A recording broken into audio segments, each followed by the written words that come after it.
गांव के किनारे एक पुराना हवेली था। यह हवेली वर्षों से वीरान पड़ी थी, जैसे समय ने इसे भुला दिया हो। ढलते सूरज की रोशनी में एक कब्र की तरह हर शाम सूरज की किरणें हवेली पर एक अजीब सी छाया डालती थीं। लोग उसे शैतानी हवेली कहते थे। गांव में हर कोई इसके बारे में बात करता था, लेकिन कोई भी इसके पास जाने की हिम्मत नहीं करता था। उसकी टूटती दीवारें, छिलते हुए पेंट और फैलती हुई बेलों से भरी थी, मानो किसी चेहरे पर चीख जम गई हो। हवेली की हालत देखकर लगता था जैसे यह किसी भयानक कहानी का हिस्सा हो। गांव वाले कामिनी की बातें करते थे, जो चुड़ैल कभी वहां रहती थी। वे कहते थे कि कामिनी का साया अभी भी हवेली में मंडराता है। वे कहते थे उसके काले जादू ने दीवारों को दाग दिया है। हवेली की दीवारों पर अजीबोगरीब निशान थे, जो किसी रहस्य की ओर इशारा करते थे।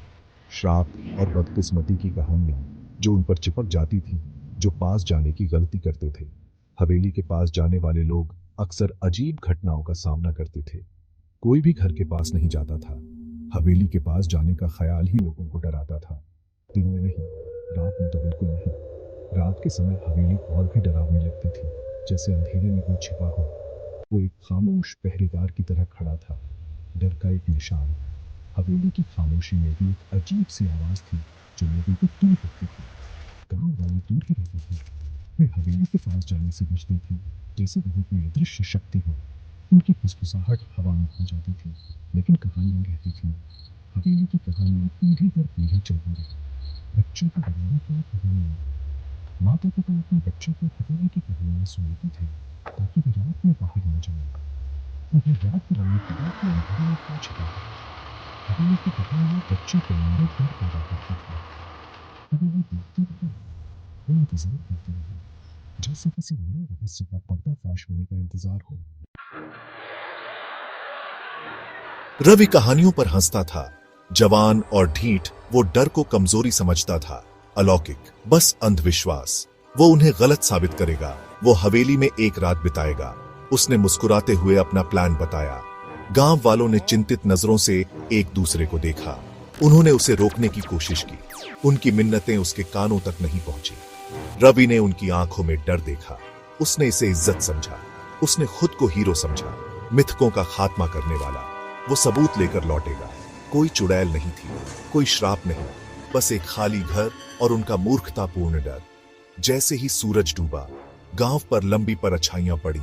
रवि हवेली की ओर चल पड़ा। उसके पास बस एक केरोसिन लैंप और एक जंग लगा हुआ त्रिशूल था। उसके दिखावे के पीछे शक की एक झलक थी, एक कंपकंपी जो शाम की ठंड से नहीं थी। लोहे के दरवाजे सालों की उपेक्षा के बाद कराहते हुए खुले। यह आवाज रात की खामोशी को चीरती हुई गूंज उठी। उगे हुए रास्ते पर हर कदम अप्राकृतिक आवाज करता था। हवा भारी हो गई, जैसे कोई अदृश्य शक्ति उसे रोकने की कोशिश कर रही हो। सड़ांध की गंध एक घिनौनी खुशबू की तरह फैली हुई थी। यह गंध इतनी तीव्र थी कि सांस लेना मुश्किल हो गया। रवि को बेचैनी महसूस हुई। उसके दिल की धड़कन तेज हो गई और पसीना उसके माथे पर छलक आया। उसने हवेली का दरवाजा धकेला। दरवाजा भारी था और उसे खोलने में काफी मशक्कत करनी पड़ी। सड़ी हुई लकड़ी आह भरते हुए खुली। दरवाजे की हरकत से धूल के बादल उठ खड़े हुए। धूल के कण चांदनी में नाच रहे थे, जो टूटी खिड़कियों से आ रही थी। यह दृश्य किसी भूतिया कहानी जैसा प्रतीत हो रहा था। अंदर की हवा ठंडी और रुकी हुई थी। ऐसा लग रहा था जैसे समय यहां थम गया हो।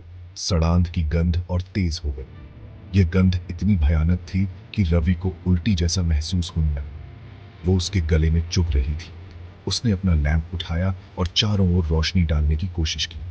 मकड़ी के जाले भयानक सजावट की तरह लटके हुए थे। हर कोने में जाले थे, जैसे सदियों से यहां कोई नहीं आया हो। टिमटिमाते लैंप से परछाइयां दीवारों पर नाच रही थीं। यह दृश्य और भी डरावना बना रहा था। उसने अंदर एक झिझकता हुआ कदम रखा। हर कदम के साथ उसका दिल और तेज धड़कने लगा। फर्श की लकड़ी उसके वजन के नीचे कराह उठी। यह आवाज उसकी बेचैनी को और बढ़ा रही थी।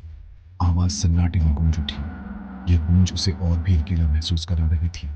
डर की भावना उस पर छा गई। वो अकेला था, लेकिन उसे ऐसा महसूस हो रहा था कि कोई उसे देख रहा है। फिर भी उसे लगा कि कोई उसे देख रहा है। उसकी रीढ़ की हड्डी में सिहरन दौड़ गई। हवेली अंधेरे गलियारों और जालों से ढके कमरों का भूल भुलैया थी। रवि सावधानी से चला, उसका लैंप नाचती परछाइयां बना रहा था।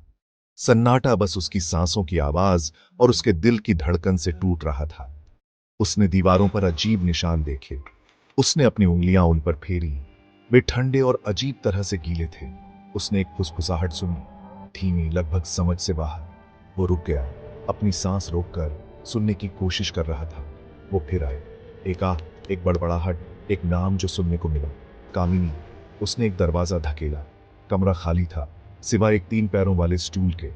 उस पर एक किताब खुली हुई थी। उसके पन्ने दीवारों जैसे अजीब निशानों से भरे थे। कमरे की हवा भारी और दबाने वाली थी। वो लगभग उसका इत्र सूंघ सकता था। चमेली और कुछ तीखा, जैसे जलते बाल। किताब उसे बुला रही थी। उसने कांपते हाथों से उसे छुआ। जैसे ही उसने उसे छुआ, उसके हाथ का लैंप टिमटिमा कर बुझ गया। उसे अंधेरे में डुबो दिया। ठंड की एक लहर उस पर छा गई। वो पीछे हट गया। उसका दिल तेजी से धड़क रहा था। वो अपने लैंप को टटोलने लगा। उसकी उंगलियां बेकार थी। कमरे के बीच में एक ठंडी रोशनी चमक उठी। वो अप्राकृतिक रूप से चमक रही थी। अब वो देख सकता था। कमरा, किताब और उस वो उसके सामने खड़ी थी, परछाई और चांदनी से बनी एक आकृति। उसकी आंखें अजीब रोशनी से चमक रही थी। उसके होंठ एक क्रूर मुस्कान में बदल गए। इतने उत्सुक उसने फुसफुसाया। उसकी आवाज सूखे पत्तों की सरसराहट जैसी थी। बहुत बहुत उत्सुक।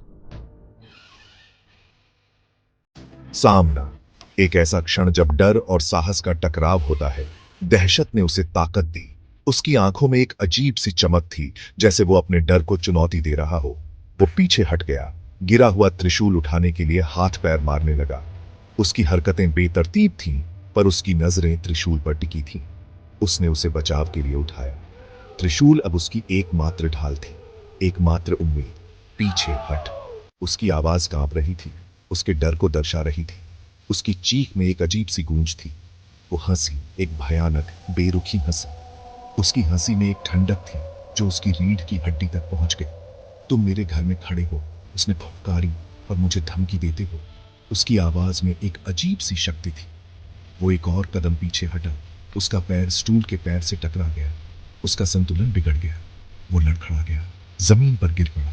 उसकी सांसें तेज हो गईं, दिल की धड़कनें तेज हो गईं। वो आगे बढ़ रही, उसका रूप झिलमिला रहा था। उसकी आंखें उसे जला रही थीं। उसकी उपस्थिति ने कमरे को और भी ठंडा कर दिया। तुम मेरी अवज्ञा करने की हिम्मत करते हो। उसकी आवाज में एक अजीब सी गूंज थी, जैसे वो हर दिशा से आ रही हो। तुम कुछ भी नहीं हो, फूल का एक पेड़। उसकी आंखों में एक अजीब सी चमक थी, जैसे वो उसकी आत्मा को देख रही हो।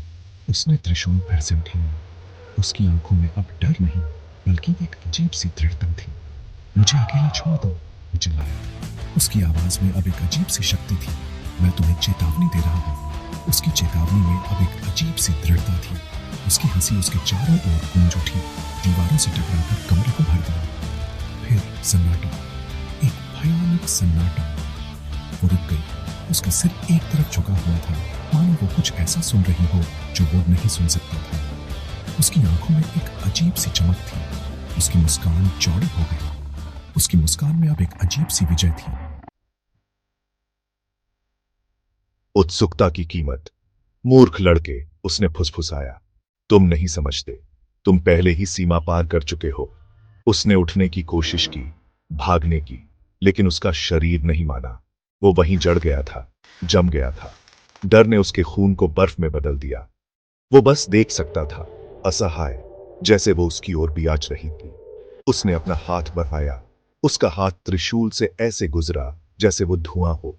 उसका स्पर्श बर्फीला ठंडा था। उसके शरीर में दर्द का झटका भेज रहा था। वो चीखा, लेकिन आवाज उसके गले में ही रह गई। उसने छुड़ाने की कोशिश की, लेकिन उसकी पकड़ लोहे जैसी थी। तुम्हें याद रहेगा, उसने फुसफुसाया। उसकी आवाज उसके कान में एक फुफकार जैसी थी। तुम्हें याद रहेगा कि तुमने क्या देखा है, और तुम दूसरों को बताओगे। उसकी हंसी उसके दिमाग में गूंजती रही, जैसे ही अंधेरा उसे निकल गया। हवा में फुसफुसाहट। उन्होंने उसे अगली सुबह पाया।